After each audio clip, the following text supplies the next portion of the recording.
Welcome back to the Aura podcast. We got a special guest with us, Maria. Thank you for coming on the show. Thank you for having me.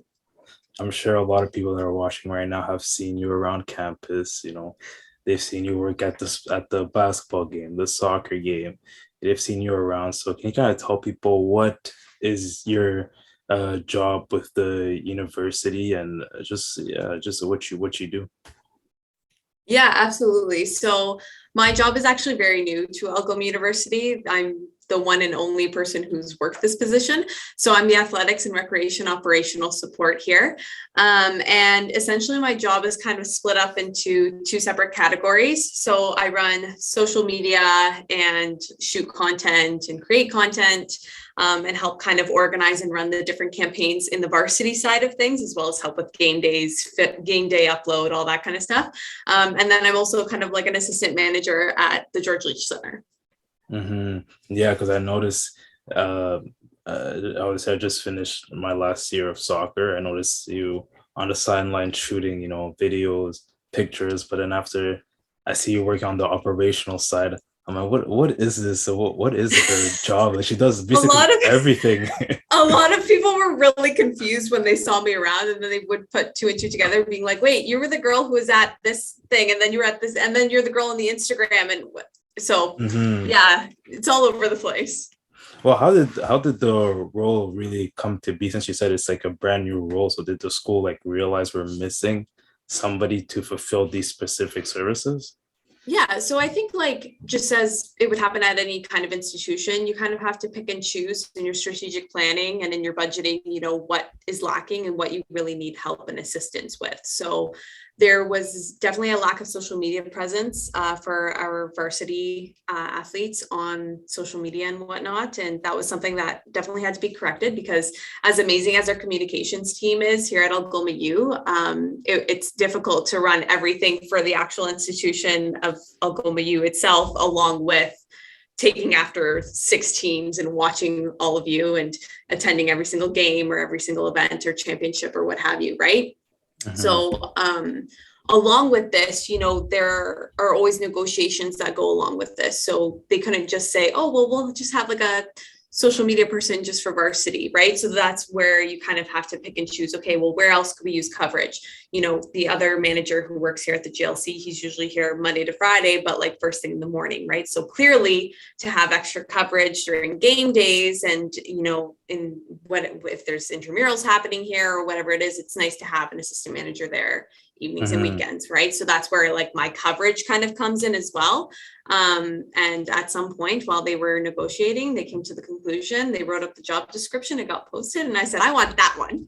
Yeah, no, it's very interesting to me, because just being here the past few years, that is one thing like all the athletes always talk about. They're like, man, there's no, not that many pictures of us or whatever, unless sometimes Bob Davies would come to some games, which would help out. But other than that, we're like, okay, there's no pictures. Like you kind of left with promoting yourself and promoting the team. So I know it's a conversation we have amongst the guys a lot. It's like, yo, like thank God for Maria for to what she does, because they're like, if it wasn't for her, like we wouldn't. Nobody would have like no social media presence for real. And you kind of notice that with you entering this space, and this it's the same as for the soccer guys, then we start building up our social media as well, so it kind of makes us realize, okay, we need to also put our own content out. So is your job, the job that you've been doing is very good and very much so appreciated for sure. I'm gonna cry. No, honestly, like the thing that, and I said this when they interviewed me for the job, is like, I really want the athletes to be heard. And like, that's one of the things that I really try to push for. I mean, obviously it was kind of weird. I came on at an awkward time for all of you, right? Because it was like, there's this random person who's running around with a camera. What is going on? Who is she kind of deal? And I know that, some of the soccer players who ended up working at the GLC, they were like, that's you, you're the one doing all this stuff, right? So it's like, after being here for a whole year and having so many athletes come up to me being like, I love what you're doing. And I was like, yeah, but we can do more. Like now that Mm-hmm. you all know me, like let's push for even more content. Let's push for even like better content. Like let's Mm-hmm. have those like photo shoots. Obviously COVID put a damper on a lot of stuff too. But Yeah. it's always that like mindset of like, what else can we do for all of you? Because like at the end of the day, no one works harder, in my opinion, than a university athlete, right? Like Mm-hmm. I've I was an undergrad student here at Algoma, and like, I worked like two jobs and was in the library and stuff like that. But to balance that as well as like a training schedule and whatnot, which like I did in my master's for a period of time, it's Mm-hmm. another ball game that if unless you're in the space, you don't understand. And that's why I Mm-hmm. feel like you all needed that light shone on you as much as I could, I mean, was capable of doing again with COVID and restrictions and stuff, right? Yeah, for sure. And as you mentioned, you were an undergrad student. You were an undergrad student here at Algoma University.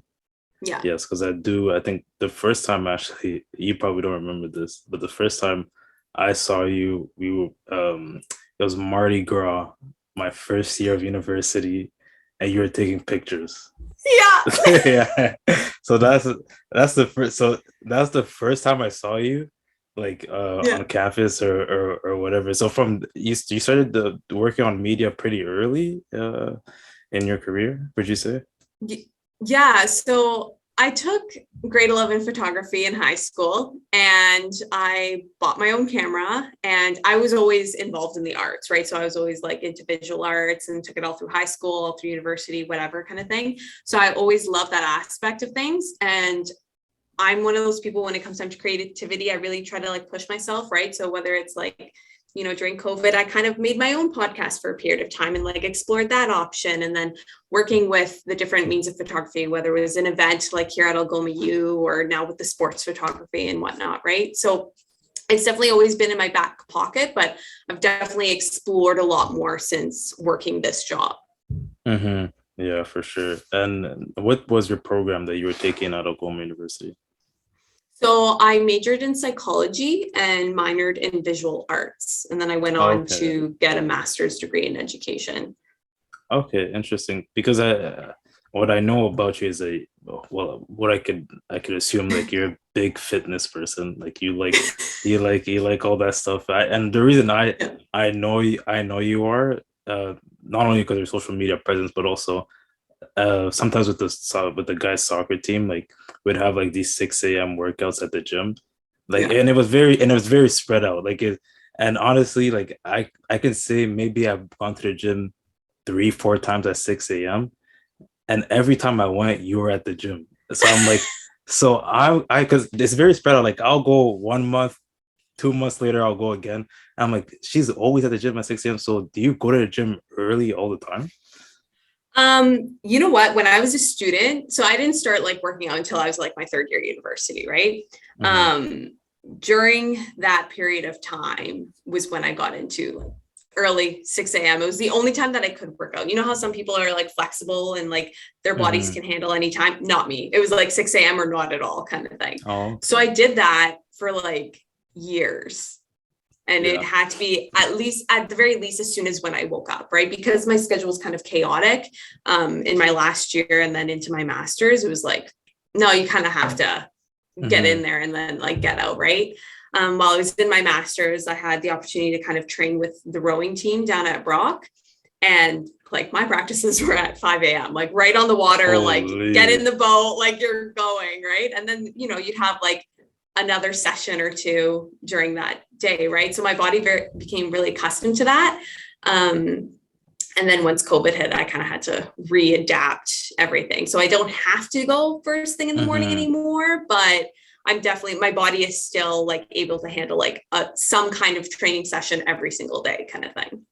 Yeah, no, because that's just crazy to me. Because every time I go at 6 a.m., by by the last like workout that I do, I just want to puke. Like it's my stomach is not all there Yeah. when I go in the morning. I have to go like, earliest I'll go, it could be 12, but that's only on the weekend. During weekdays, 5 o'clock, so I could just go there right before dinner. So I was always curious about how people that go to the gym at 6 a.m., like how their body could actually, handle that. To me, it's just, I don't, See, and it's crazy. if I were to try to go at 5 p.m., let's say, like I would feel like nauseous, I would feel like sick. I'm like, oh, I have too much food in my stomach. Like, it just wouldn't work for me. It has to be a really Hmm. good day for me to be able to do that. Yeah, so it's like Yeah. we're like kind of opposites Yeah. in that way. You mentioned that you trained with the rowing team at Brock. So Yeah. you did your master's at Brock University? Yes. Okay, so you did your master's. When you were going to do your master's at Brock University, were you thinking that you were gonna be able to get involved in sports? What were your thoughts when you were doing that transition? So it was really funny because a member used to come up to me here at the GLC all the time and was like, are you a rower? And I was like, no, like I'm in Sault Ste. Marie. Like, I don't think there's even a rowboat in sight anywhere, right? Mhm. And she's like, you should really, like, if you ever have the opportunity, like, you should look into it. Like, you have the body structure for it, blah, blah, blah. And I was like, okay. And then come like my first year kind of finished up at Brock, and I was like, you know what? I see the rowing team all the time. Like, I'm just curious. Maybe I'll just email the coach. I had a friend who Mhm. was working at the gym at Brock, and she was like, coach is super nice. Like, just question. Like, Mhm. doesn't hurt to kind of ask, right? Yeah. So I went in there, and he put me on the erg, which is like the rowing machine kind of thing. And he was like, okay, your form needs work kind of deal, but I want to see what kind of caliber of fitness you're at, right? Mhm. So he goes, come on Saturday morning and we're going to put you through the super circuit. And the super Holy, circuit is, that sounds it's like, crazy.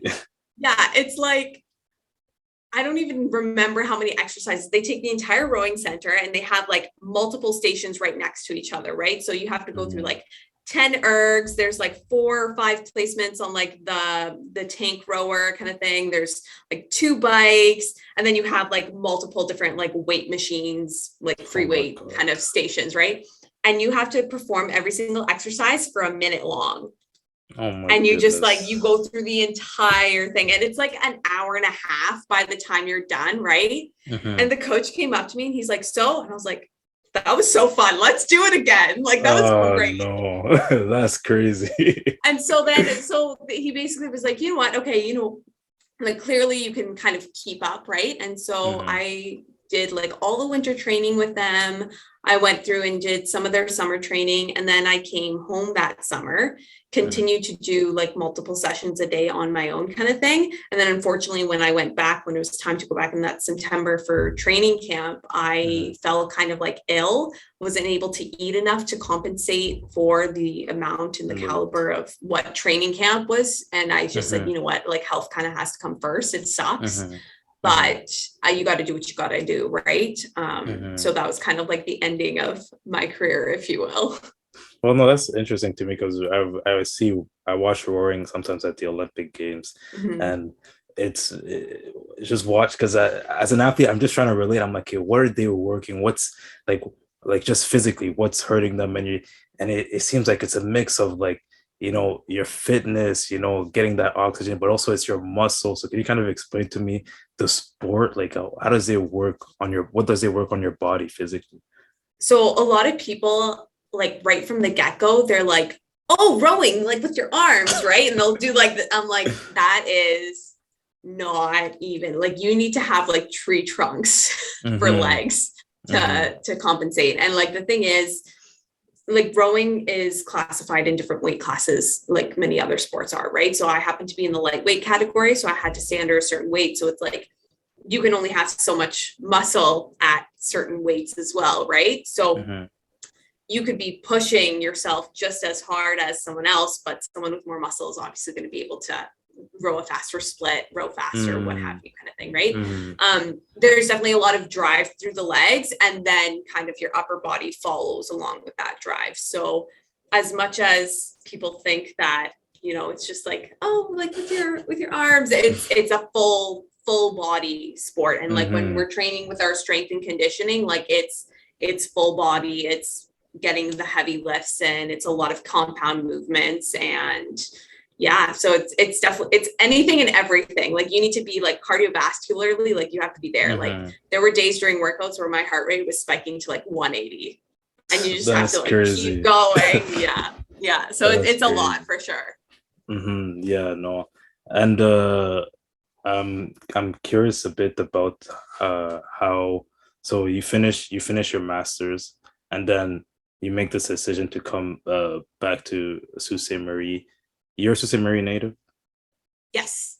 Yes. so it's I wonder from your perspective because obviously a lot of the athletes that come here are coming from the south, and then Mhm. they're coming into Sault Ste. Marie. Yeah. From your perspective as Sault Ste. Marie native, what is it like when you have people from Southern Ontario coming to Northern Ontario, coming kind of into your hometown? Like, and it's just me coming to the city. I appreciate it because it's quiet. Like Yeah. I enjoy the quietness or whatever, Mhm. but I always find interesting when people from the north or whatever come to the south, come to Toronto or whatever, and they're like, oh wow, this is that. Like there's different things I like to show them around. But for you, when you have a lot of people, because I think there seems to be a wave of southern people from Southern Ontario coming to Sault Ste. Marie. What is it like for you as a Sault Ste. Marie native?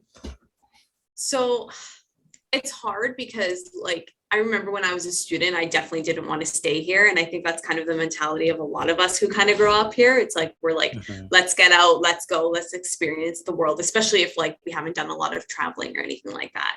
So I know in my undergrad, my game plan was actually to go down south, funny enough. Mm-hmm. So I stayed here and I just one of the questions I always used to ask people is like, why though? Right. And like I understand Mm-hmm. that the smaller town kind of thing is appealing to people, but like I just always felt like there wasn't a lot of things to do here. At least when I was younger, it was very much like, okay, yeah, you had your set bars that you would go to kind of deal, but it's like what else? Like where are Mm-hmm. you experiencing like culture? Where are you experiencing like something different? Like what is happening here? And I think that now after coming back home kind of thing, it's like, oh, like now there are things like drag shows happening here. I Mm-hmm. don't remember that being a thing when I was a student, right? I mean, like I'm old, but I'm not that old, right? So Yeah. so it's like, there's so many other pieces that are coming back into the Sioux, and like not that I want to say that it's going to help our economy kind of thing, but it helps the growth of the city, right? And it just Mm-hmm. helps like amplify so many other like voices and so many other cultures and so many other like niches that I didn't see at all growing up, right? Mm-hmm. So I what I hope for students who come up to Sault Ste. Marie now is that they have the opportunity to not only experience like the small town life where, like you said, things are much quieter here and whatnot kind of thing, but they can also experience like those niche things that might remind them of like opportunities that they would have down south back home kind of thing, right? So I Mm-hmm. definitely think that we've grown and stuff, but I still always kind of ask the why Sault Ste. Marie, right? Because again, it's like Mm-hmm. Algoma's small, like we're not well known everywhere. I remember when I was down south, everyone was like, where's Sault Ste. Marie? I'm like, the three little Great Lakes on the map, like right in the Right middle. It's there. not hard to find. It's just right there, Yeah. right? Mm-hmm. So I think that as I've matured and stuff, I've become much more open-minded to Sault Ste. Marie kind of thing. And I think that everything has kind of shifted more so in that direction as well. And with the expansion of places like Algoma University and Sioux College, like I really hope that, we continue to bring in more people, but as those people come to us, they also bring more to Sault Ste. Marie as well, right? Because we Mm-hmm. can only start from scratch so much, right? Like we need that extra like push and that extra help from other people. No, definitely. And I think the first example I think about is all the African like musicians that are in Sault Ste. Marie. Like obviously we have a mutual friend in Emmanuel who's an Afrobeats guy, and it's interesting to see how like because he's been talking with this like there's this local like studio radio station. I forgot what's exactly the name, but he's Mhm. been on their radio show like I think one or two times already, and it's just interesting to me to see those two different cultures come together. But I Yes. always think the way culture fuses is much easier when it comes to arts because I think there's Yeah. arts very accepting of different things, Mhm. as opposed to other fields. That's why arts is like it's like a vehicle to those things for sure. Um, Yeah. so I want to switch gears a bit into like going into like the mental health space and also the athletic space mixed together because I'm looking. I've just been watching the news like the past year or so. You have a few NCAA athletes, that committed suicide, and obviously at the end of the day, you never know what are the circumstances surrounding that. But what a conversation that has been spurred from that is kind of like what is happening with the the workload and just everything that affects a student athlete's mental. Mhm. What are the negative impacts on on everything that that could affect them, that it could impact them negatively. So I just wanted to get your thoughts a bit about the space, because you're also you're part of this as well. So as an athlete, mixing in mental health, it seems like when I came in university, you're not really thinking about your mental health too much originally when you're, but then Mhm. as you go, okay, second year, third, now you're starting to think about how it affects your performance, and then it affects your schooling.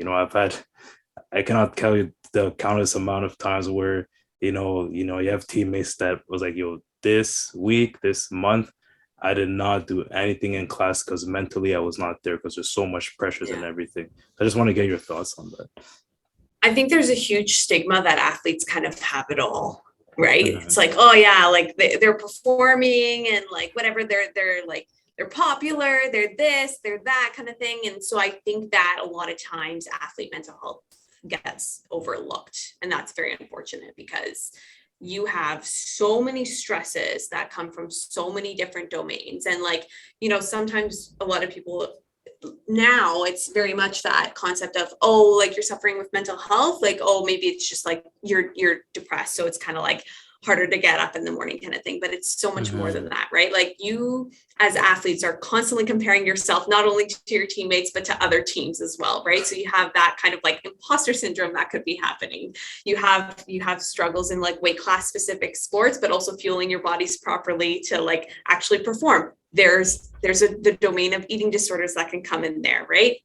um, you obviously have the stresses from school and whatever's happening at home and balancing friends and just having a general balance where that's where you experience things like burnout. And then there are things that are biologically within someone, right? Like we don't mhm. know if an athlete has bipolar disorder or any of those other kind of domains of mental health, right? So like it's so hard because it's like there's a lot of athletes, there's a lot of you at Yeah. like Mhm. and at larger institutions, like Even it's like more. there's Yeah. even more of you, right?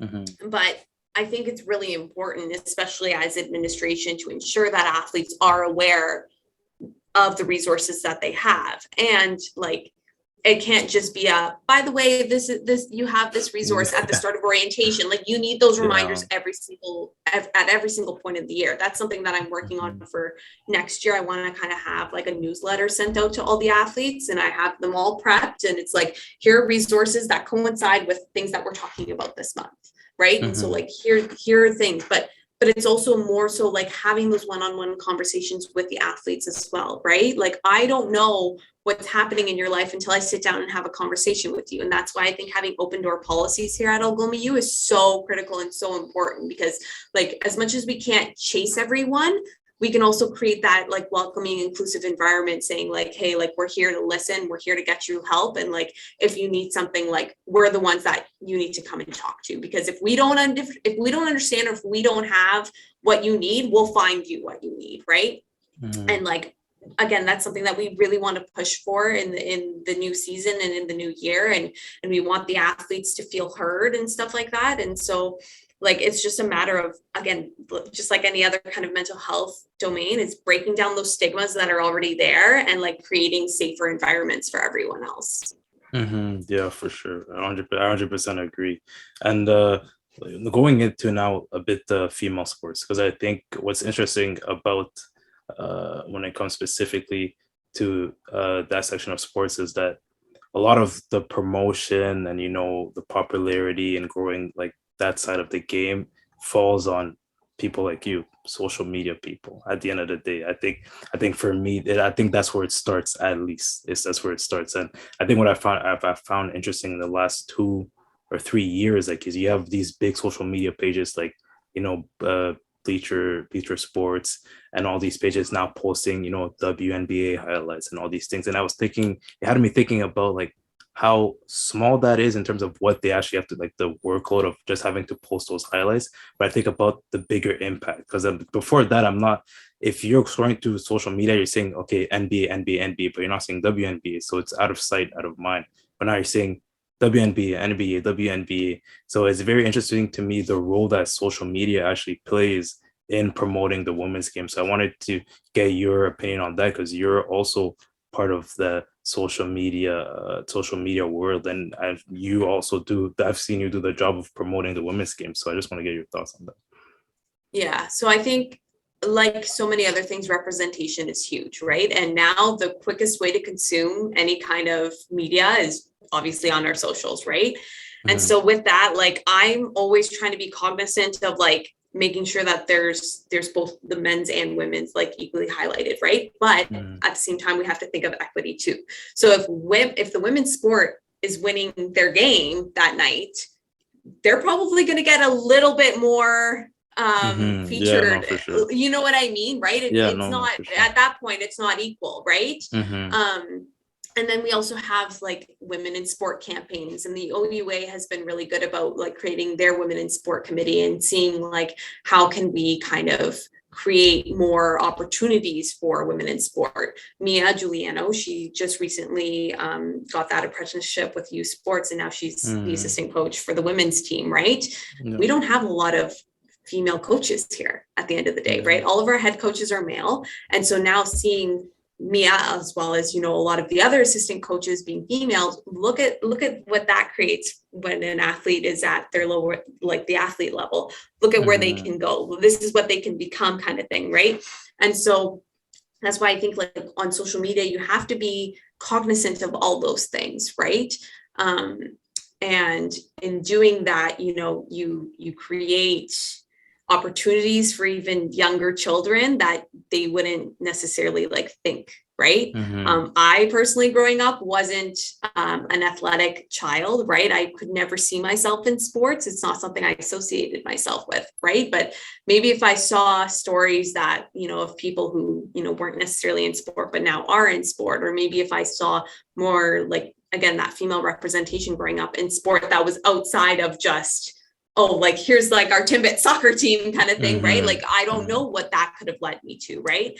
And then, you know, when you're looking at bigger kind of leagues and stuff, like I think about the athletes that I always looked up to, they were always women, right? Mm-hmm. So it's like it's seeing yourself in the content that you're consuming, right? And if you don't see that, you're less likely to jump at those opportunities too. And so on the social media side of things, it's always something that you have to be aware of, right? Like who are you actually representing here? Because like Mm-hmm. me posting, like I can't be the voice for everyone, but I can provide those opportunities to have those voices heard. Mm-hmm. No, 100%. Because what you hear a lot is that, oh, you can't, like, just from people that are naysayers of like pushing the women's game, is like, oh, you can't market this, nobody cares or whatever. But at the end of the day, if you post something, people are gonna care. Like if Mm-hmm. they don't start by caring, eventually they're gonna care, because it's really much so in their face. So my last question for you is really related to you personally, especially in your role. That you've been in, like what have what's the thing you've learned the most about yourself, but also about the Algoma University community? Oh, that's a good one. I wasn't expecting that kind of question. I think that, and this is something that I've always like kind of had engraved in myself, but there's always room for improvement, right? And you have to learn to be able to take critiques and criticism and manipulate them in a way that will help you grow whatever you're trying to grow, right? Mm-hmm. Not every kind of critique you get is going to be positive, and the way people approach critiquing you isn't always going to be in a way where you feel like okay, right? I've gone into Yeah. Jarrett's office many a times and cried and whatnot, kind of thing. But this, I'm Yeah. a sensitive human being. What can I say? Yeah. But I think like really focusing on your main goals with whatever you're doing and what like kind of your strategy is in that is so important. And when I say that, I'm not saying come up with a business model and like, you know, do all this, do your finances and that kind of stuff. When I came into this job, I was like, I want the athletes to feel safe and welcome, and I want like marginalized voices to be heard, and I want to like plan these campaigns, but I want to do it well, and like all this other kind of stuff, right? And I really like wanted to focus on like the equity piece in sport, right, through our campaigns. And again, like I'm a baby in this role, right? Like I didn't go to school for this kind of stuff. Like it's not my like expertise, but it's like you start from the ground up, right? So it's like you did what you did this year with the resources that you had, with what you can do. How can you build on those things, and how can you build on those things further and keep going and keep going? And like in doing that, you're not only creating impact within like your department, but then it goes like to the actual institution itself. It goes to the community. It goes to like surrounding areas.